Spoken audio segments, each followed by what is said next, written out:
Hello, I wasn't going to draw today, but I had a nice bike ride, get the endorphins kicking, and my brain is like up to 50% capacity as opposed to the 5% it's usually at this time of day, 10:32 a.m.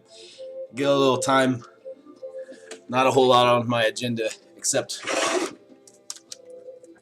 watching this old Italian thriller film with Jack Palance and lifting some weights. So because that's not incredibly important to me,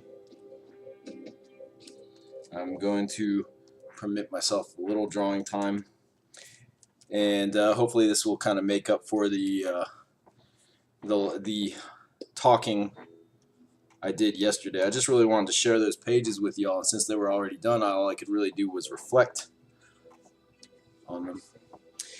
So what I want to do today, oh, that's totally not the soundtrack I was looking for. What is that? It's from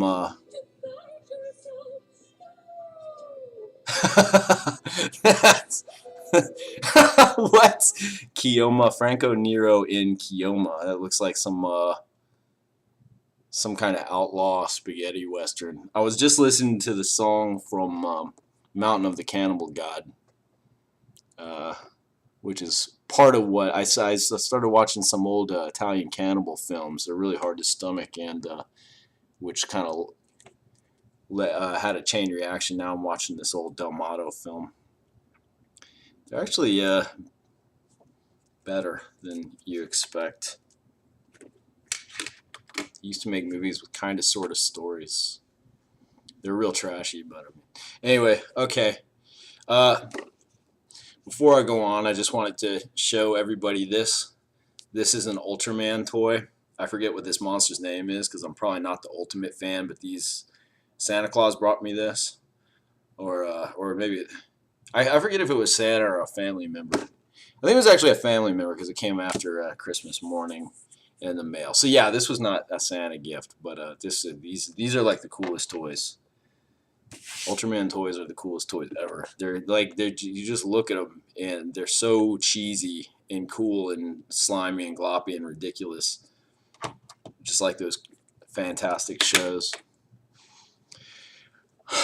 Yeah, let me shut up. Well, I don't need to shut up. Let me just point the camera at my upside down shirt. That's decomposing serenity. A little hello to my friend Witter there, who for the longest time was my musical mentor. I guess just because he did stuff in death metal that was so humorous. It was black humored and ridiculous and awesome at the same time. I mean, it was conscious of its own cheesiness, and that kind of made it awesome. Just like a self-aware, low-budget horror film that is really cheesy and gloppy and ridiculous, but you just want more. Kind of like this comic. This is not the most impressive page. In fact, I'm a little bit embarrassed by this page. Even starting with the first panel right there is not that impressive, and that's why I have some that are better than others. If you watched the last video, you do know, you've probably heard the details of what this story, what's going on here, so I'll try not to. Okay, let's get back to it. I told myself I'm going to use this little bit of time, and I'm sitting here running my mouth, which is my issue. And I really just want to see how fast I can do this. If I can, how much progress I can make in about. I want to keep this under a half hour. Would be great. If I get real into it, I'll probably go way over that. But once again, I don't know if I have the time for that anyway. Okay. You can see where it says nice here. I was just trying to remind myself that the producer here needs to be real happy with where the production is going. They used a budget for a really cool monster, a really cool set, and they've got some B-list actors coming in.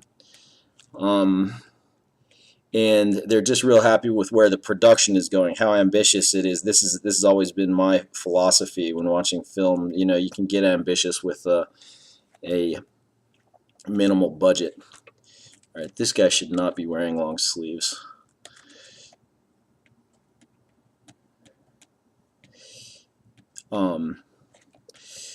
We've talked a little bit recently about how much detail should go into these little figures in the background. I usually get more carried away than I should. I start drawing little faces on them. Sometimes I start having fun and I'll put like little creepy things. I'll make them look almost skeletal. I'll give people creepy faces in the background, but make it a not almost subconscious where, you know, it's not meant to stand out, but if you're sitting there looking, maybe you'll catch these little details. Okay, so I'm not even really. This is another example. I'm just diving in here and just drawing with. I haven't really meditated on this, and I haven't done much studying either. I remember you gotta have these kind of umbrella deals, and just like drawing. I don't know the terms for these things, but this is one of these deals that's meant to capture the lighting. That said, we should have maybe a light setup here. So you can imagine I'm not in the business of film. I've made a couple independent films that were real low budget and cheesy, and they were amateur. So just because I've made films, that really doesn't mean I know anything. I never went to film school. I'm totally self-taught, just like with my illustrations. I did not grow up in that environment. Incidentally, yes, I was always muscled into jock environments, utterly devoid of fellow metal musicians, like-minded individuals. And while I respected the people I was around, it was never a nurturing environment for me. So I either got people who kind of understood and appreciated it, or just mocked me for not being a fellow jock D-bag. So yeah, I was really a loner. I got a couple opportunities to meet some artists who were kind of sort of local to me, but I'd always end up getting cut off from that. I mean, it's just it never worked out for various reasons. So yeah, I ended up just kind of soloing and watching other people, soaking up knowledge. I'm mostly just looking at the finished product and having to guess how they got there with very minimal tools. I had no access to the right tools, and once again, just because of how things often were going, I had to treat this, like, for the longest time I treated it like a dirty secret, and it became a very, as I've said, a very to recap on that, it became a very kind of vile and vulgar thing where I just perceived it more as a curse than a gift, and I got very resentful and nihilistic and used it for just BS. I mean, I still couldn't stop doing it. It's just an impulse. I mean, it's almost like breathing. I mean, I can barely. It's like I said, I don't doodle much these days because usually if I pick up a pen and a tablet, I've got a lot of things I want to do. But if I'm in a situation where I can't do that, and I just happen to get my hands on a pen, a piece of paper, or what have you, I probably will start drawing something. That's just how my subconscious works, how my mind is. Abstract visions coming and going, and it's just natural for my hand to start. That energy is just working its way down through my fingertips. And that's where it comes in handy for something like this. If you're creating a scenario, I mean, you might as well. I mean, years ago I realized I'd been duped, and yeah, there were good things I could do with these impulses. This thing just kind of programmed into my being. No matter how many people wanted to tell me I'm an idiot, I'm wasting my time, I'm stupid, why don't I do this other crap like they do? Otherwise, I'm a worthless human being. They never said so much up front, but the implications were pretty obvious. Sorry, man, I'm getting real negative. It's too early. I'm not really trying to get negative. I guess I'm just trying to explain, what a guy goes through. I'm sure a lot of creative people have dealt with this. There's always some person who says, well, why are you doing that? Well, how much money are you going to make off that? Really? None? You might. Then why are you messing with it? Why don't you just come on, dude. It's not as if you can't draw and pursue other career paths as well. That's exactly what I attempted to do, and it's only after I was put into a position where I had to give those other things up, where this was the only thing I had left at one point. So excuse me if that's not good enough for you. I'm not gonna say what I think you should do, but you can probably figure it out. Those of you probably aren't watching this video. I'm sorry, I'm saying all this stuff to people who are taking time out to. Maybe I'm just sharing this because I think these are things to keep in mind no matter what your path is in life. Just how you should take these people who want to knock you down. It's like I say, yeah. One of my creative idols, Sylvester Stallone, he said, he was told by a theater teacher, I think he said it was one time long ago, well before he was famous. She said, you stick your neck out and there's always someone waiting to cut it off. So, that's very true. It's like you get on out there and you're just kind of opening yourself up to people who just want to shoot you down. And you just got to take that in stride. Just try to do the best you can. And don't do that to other people. That's why it's like, I like critiquing other things. And I've been doing this no, that's at 27. That's a decent size. This is a smaller panel. So it's okay. All right. This technician should be getting this pole lined up. It's something that orchestrates this monster. They're using practical effects on this instead of daggone CGI. Which I think if you want to make a gloppy monster and you got the money for it, like I do not. Nor do I have the money for making a CGI monster. But if you are in film and you want a gloppy monster, my advice to you is do it the old-fashioned way. Every time I see a practical effect monster in a film, I just think, wow, that looks cool. I think the best example, I think I saw a lot of that it's not real fresh in my memory despite how much I love the movie, but The Void was a brilliant example of that, I think. They had some real creepy, slithery, slimy stuff, and they had an actual concept. Incidentally, that movie was great because it was one of the first I've seen like that wasn't making a joke of itself. And while I think having a sense of humor about these things, these kind of films is great, it's nice to see an actual story, and that's what's kind of going on with this. Is in this story, the producer wanted to make another cynical, kind of just gag, self-aware horror flick, and he brought in all these old faces, which is what led him to search out Winston through his agent. And then Winston shared some ideas, and it just turned the tide of the entire movie. He told him about some of his nightmares, as recommended by Winston's agent, who Winston had shared some of his dream visitations with. So his agent, being professional and helpful, passed this on and kind of recommended some of Winston, what Winston's imagination had to offer to the film project. And before too long, after the producer and the original scriptwriter had heard it, he just started giving more leverage over to Winston. Said, I want to hear some of your ideas. He liked it so much, he started just giving more and more. And that was an example of just fate. I think that was the story in the story, just showing how you put your work out there enough, and the right person might recognize it. It's this story's way of saying keep on trucking, keep on doing what you're doing, and it might look like an empty path for a while there, but and keep working your day job. There's nothing wrong with that.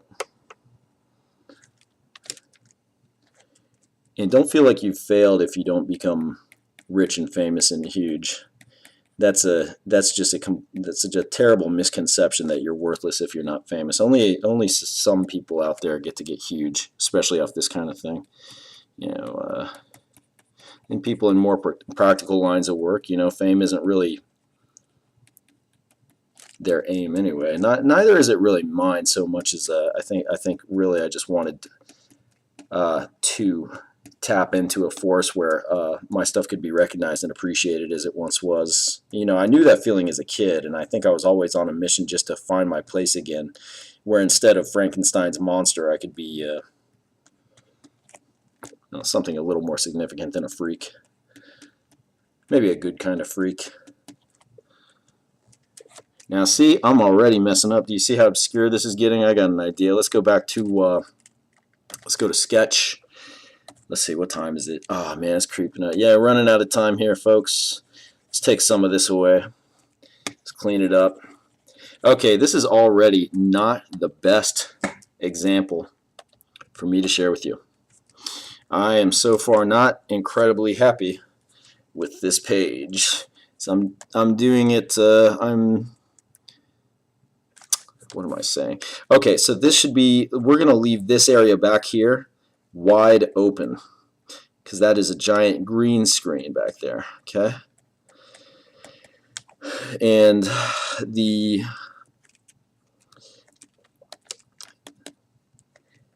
reader is probably going to have to figure that out on their own, but I might be able to imply it at least a little bit. It's not mandatory that you know this. However, I would, oh, here we go again, doing these straight lines at an angle.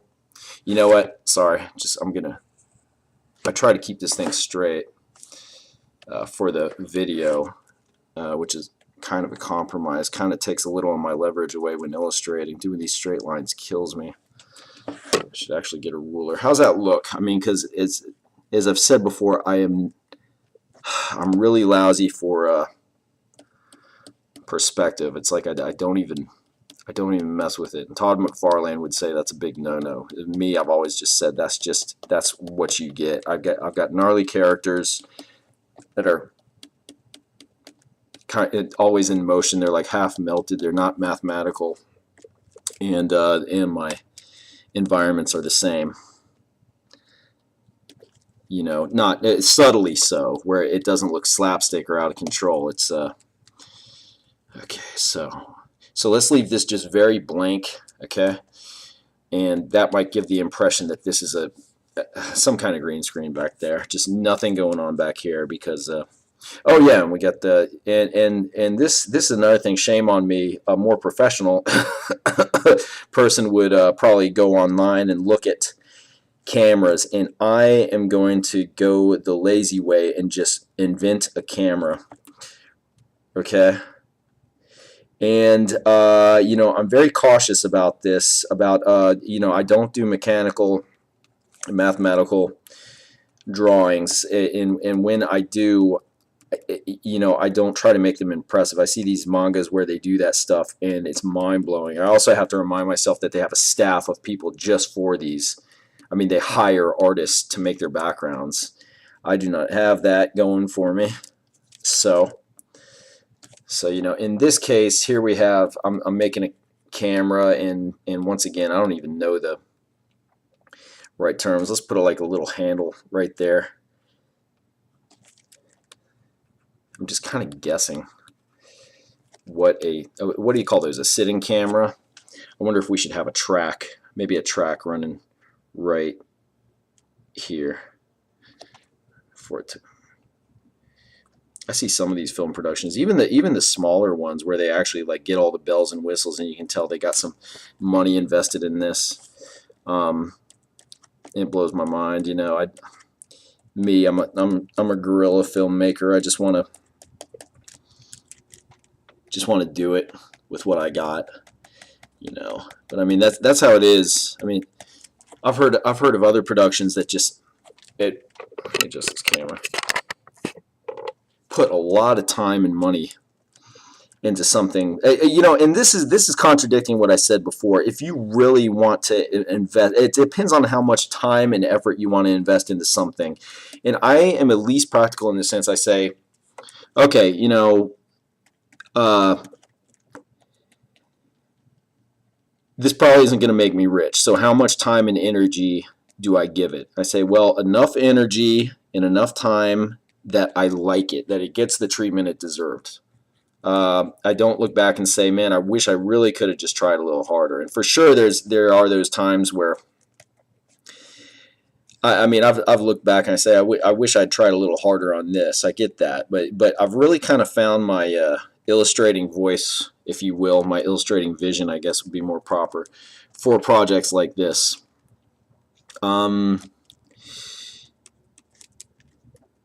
In that I've found a nice balance of how much time I should give each little panel, and is also, as I've mentioned before, this. Oh God, I'm losing my train of thought. What was I just about to say? Sorry, I started thinking about this monster and how the arms should be. I got several thoughts going at the same time. But oh, it'll come back to me.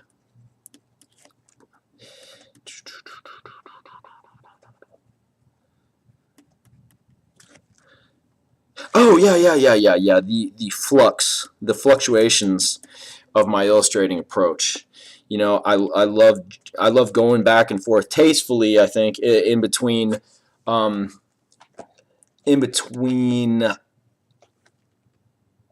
amount of detail that goes into a single panel. You know, let's do a little math here. Let's say, okay, this, yeah, because we don't want the sizes too. We don't want things looking too daggone sloppy, and I know that's exactly what happens sometimes. You know, it's like I love doing the simpler drawings, and then sometimes I just dive in, and I leave it to my subconscious. Usually, it's rarely planned. I mean, or sometimes I'll just look at a panel. And I say, this is the one where I want the reader to relax their eye. This guy should be waving because he's facing their way. He says, there is Winston and what was his name? I forget the producer's name. I love looking back. I guess it was maybe a little over a year ago. I can't remember exactly when I started the first Door to Death and all the things that were going through my mind. I remember what was going on, and I'd been itching so much to do another horror comic, and I just, you know, I was wondering where to start it from. And I'd been reading this Resident Evil translation that was not released in the U.S.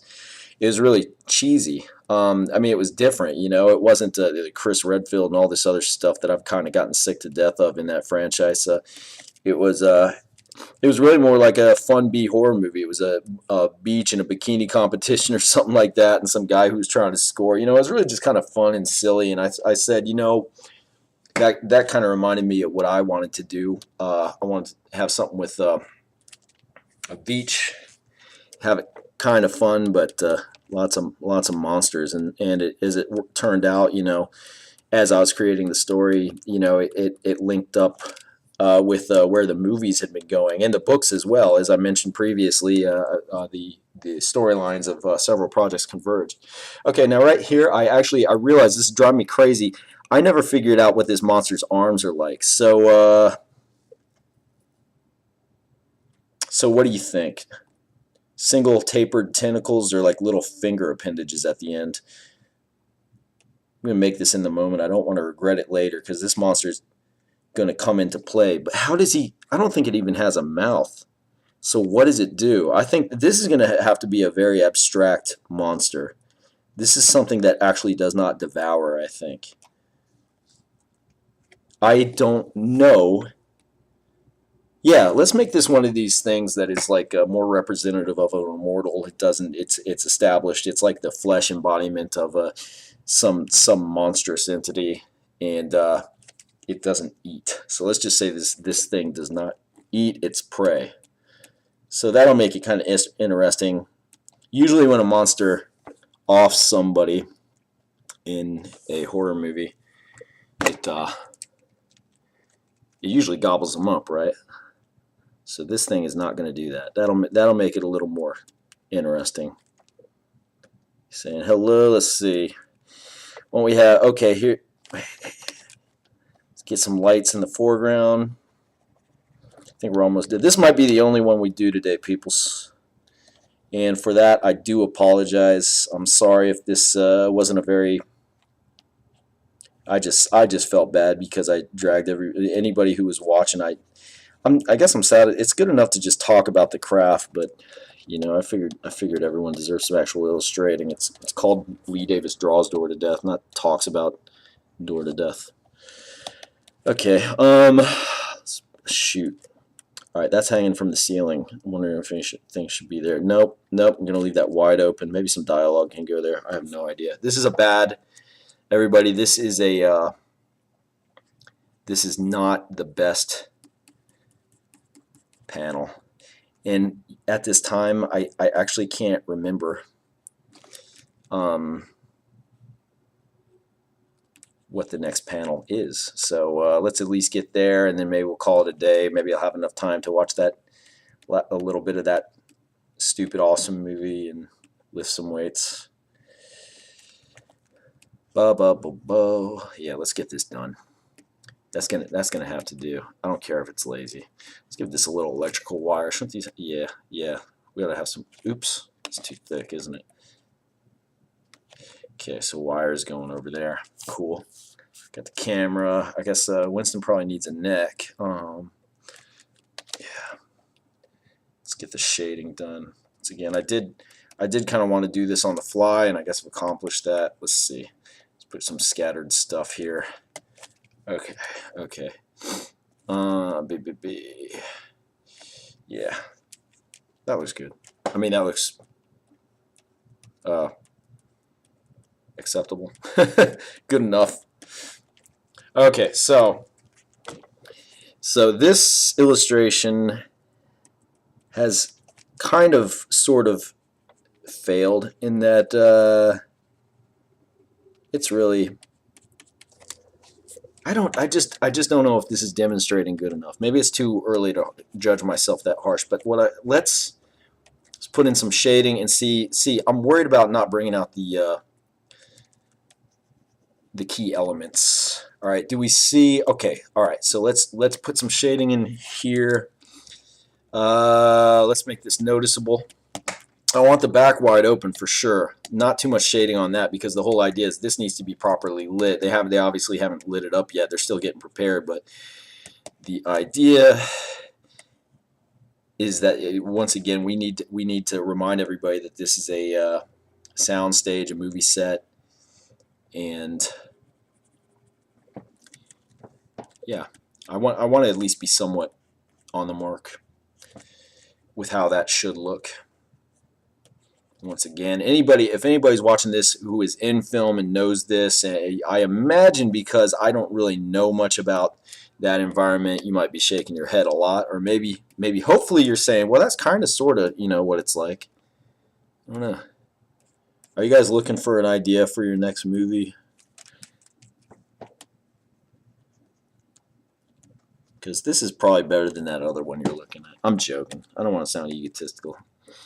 I will say one thing I'll say about Door to Death is that I do people I'm sure will disagree and argue, and I'm sure some people out there, if it ever actually gets out there, some people start hating on it perhaps for whatever reason.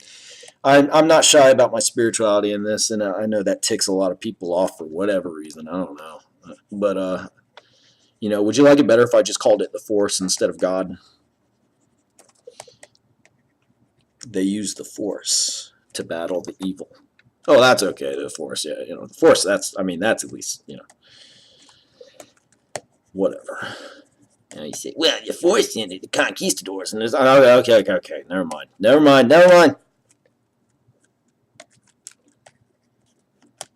European settler. Okay, Jedi.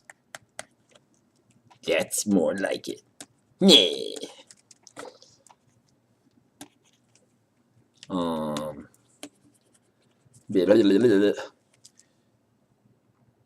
Actually, I kind of like that. Look, it looks like almost a little murky. Like they got some murkiness going on right here. Then it's like wide open and pristine and nice right there. Kind of nice. Okay, let's add a little texture. Let's give Winston some.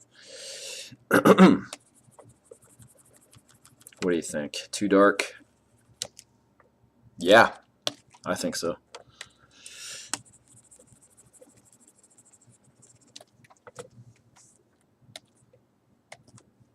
All right, the dude's hair, his big spiky hair is kind of blending into the background. Let's correct that. Let's take a little of this off.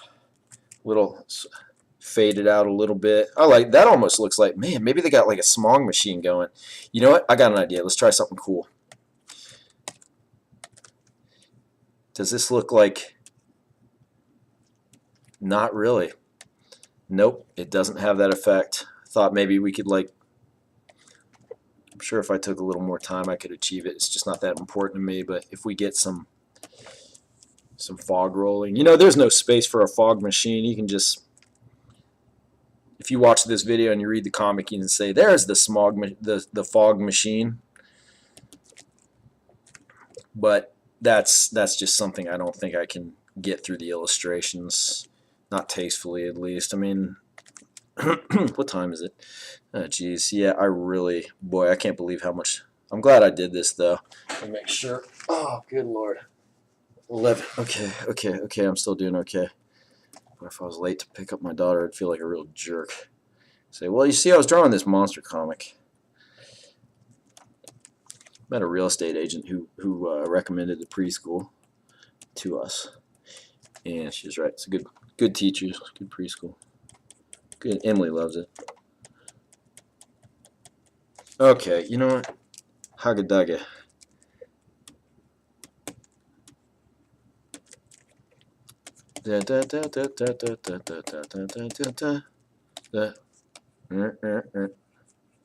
Yep, this is really not so great. But I hate when I do that. I hate when I accidentally manipulate the windows. All right, why? Okay, little texture up here. Let's give these metal things, let's give them a little shade. I like the implied lines. I like, you know, it's like I don't do it too often, and I'm not a big fan of manga style. Not typical manga style.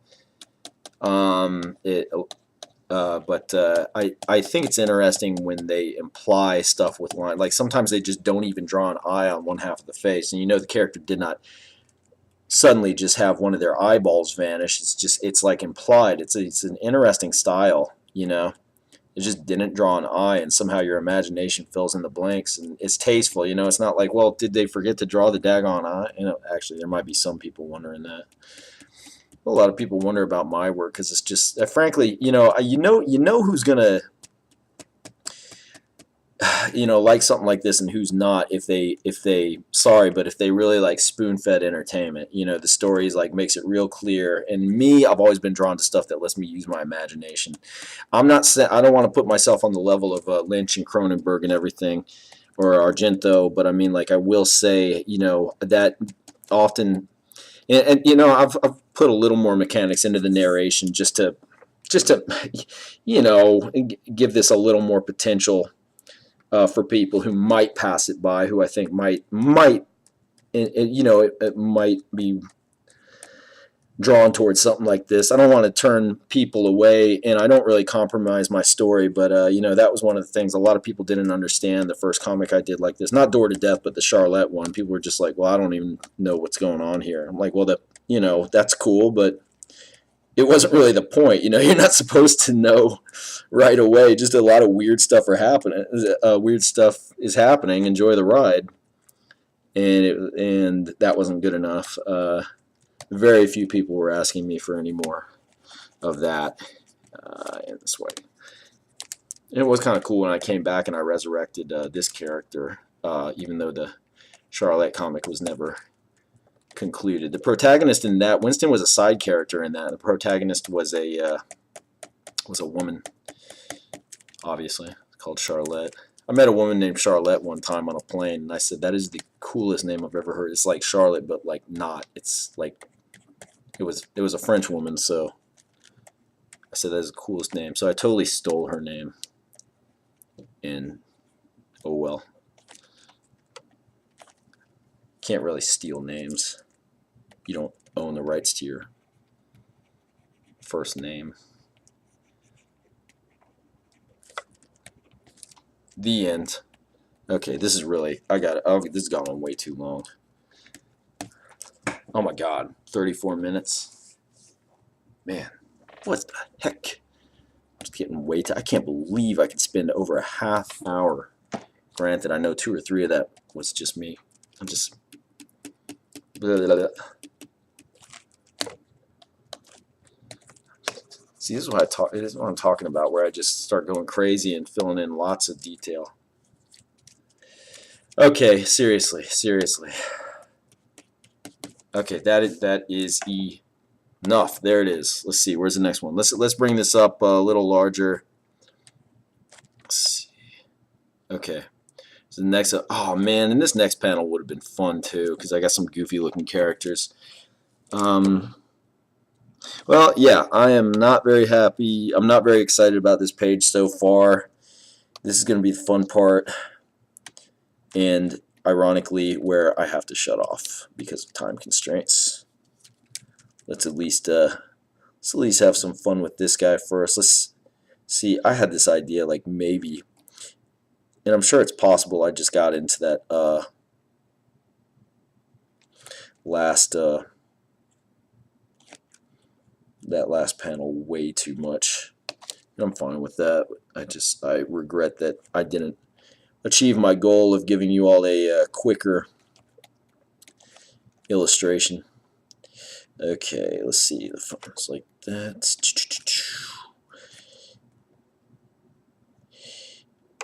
If you were aspiring to do this kind of stuff, I will say, probably, and I'm sure everybody who illustrates comics to one degree or another will agree with me. That is one of the biggest challenges.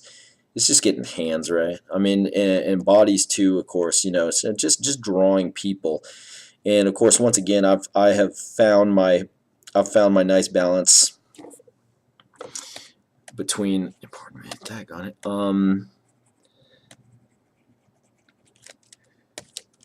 Between kind of cartoons and kind of realistic design, and it grants me, you know, it's a little more relaxing not to stress too much over making everybody look very correct, anatomically correct. You know, they can be a little looser in their features. Now I'm getting this would have been a really fun one. I really got to go.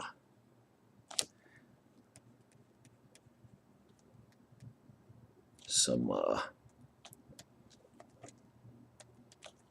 numbskulls here, and the kind of stupid women that go for numbskulls like this about to make their appearance.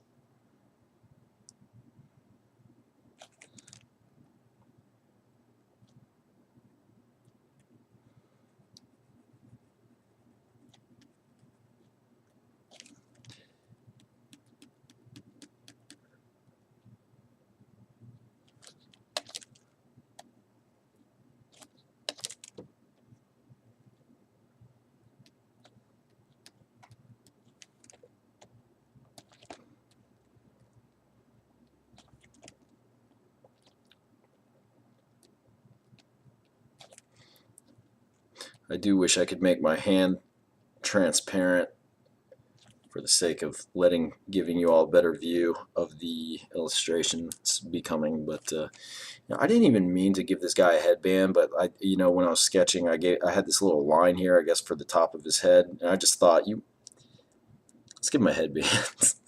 That's just funny.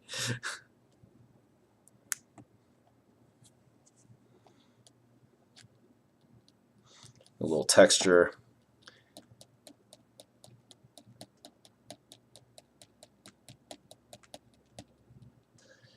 Yippee-doo-doo-doo. Sorry. La da da da da. That's gonna have to do, everybody. I'm really having fun here. I do not want to say goodbye, but I think that is today's video. Thank you all who have tuned in. I hope you're getting something decent from this. I hope you all have a good day. And blah, blah, blah. Oh shoot, man. Yeah, I'm just this is the panel I should have saved for y'all. We'll do more of these later. See, this is way more fun. Shame on me. I should have done that other stupid panel last night. This is the fun part, drawing people. Man, yeah, see this. Yeah. Yep. Got it. That looks funny. Save. Quit. Turn off.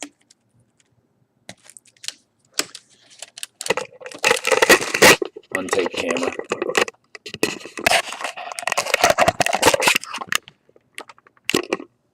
Bye-bye.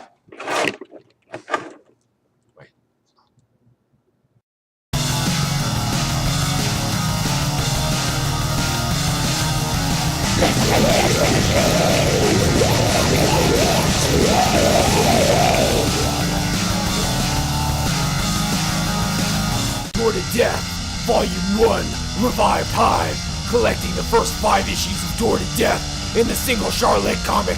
Oh man, it's so brutal, it's gonna make you puke blood all over the place. Totally blood puking, awesome, nasty, so savage, just kill yourself. It smells like crap, it's so awesome. It'll make your girlfriend spray love sauce all over the walls, and then you'll go crazy. Pick up a copy for your nephew, he'll think you're the coolest uncle ever. Kill me, even though no one ever calls you, you're still loved. Never give up hope.